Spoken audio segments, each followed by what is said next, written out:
quelque chose de grave. Comme toujours lorsque survient une catastrophe, on ne voit rien venir. Ce lundi-là s'était donc déguisé en jour normal. Mon réveil avait sonné, je m'étais levée, j'avais pris mon petit déjeuner, céréales en mettant d'abord le lait puis les céréales, sinon on ne voit pas quelle quantité de lait on met. Je m'étais brossé les dents, coiffée, habillée, et maman m'avait conduite à l'école en voiture.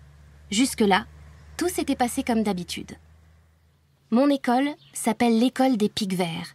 C'est une école spéciale. On appelle une école spéciale une école où on met les enfants qui ne vont pas dans les autres écoles. J'aime mon école. C'est une toute petite école parce qu'il y a une seule classe. Elle est comme un grand pavillon en planche. Maman dit que c'est charmant.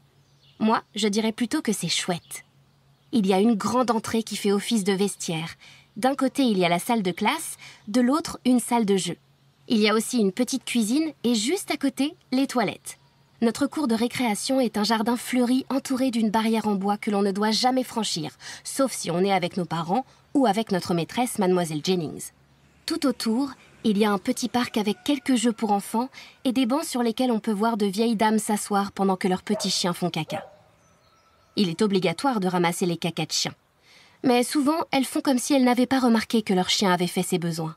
Quand ils les voient, le concierge de notre école va les trouver furibard et leur ordonne de ramasser les crottes illico. Les vieilles dames prennent alors un air embêté et dégoûté, puis elles sortent de leur poche un sac en plastique et elles font les décrotteuses. Après, elles tiennent les sacs du bout des doigts comme si les cacas allaient leur sauter dessus et elles font de drôles de têtes. Nous, ça nous fait bien rigoler. Juste à côté du parc, il y a l'école des enfants normaux. C'est là que vont tous les autres enfants, sauf nous.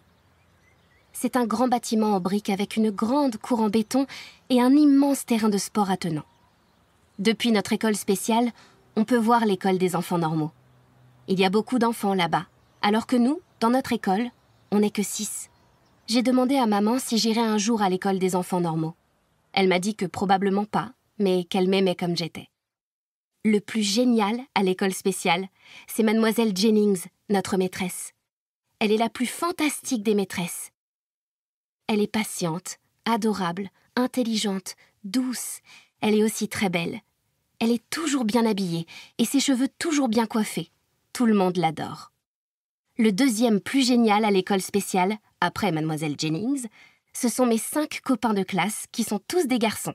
Il y a Artie, qui est hypocondriaque, c'est-à-dire qu'il pense toujours qu'il a toutes sortes de maladies. C'est pas très pratique pour lui, mais c'est rigolo pour nous parce qu'il pousse des cris de terreur quand il pense à une maladie. Quand il sera grand, Artie veut être docteur pour se soigner tout seul parce qu'il dit que le risque, quand on va chez les autres docteurs, c'est de se faire contaminer dans la salle d'attente qui regorge de malades. Sur ce point, il n'a pas tort.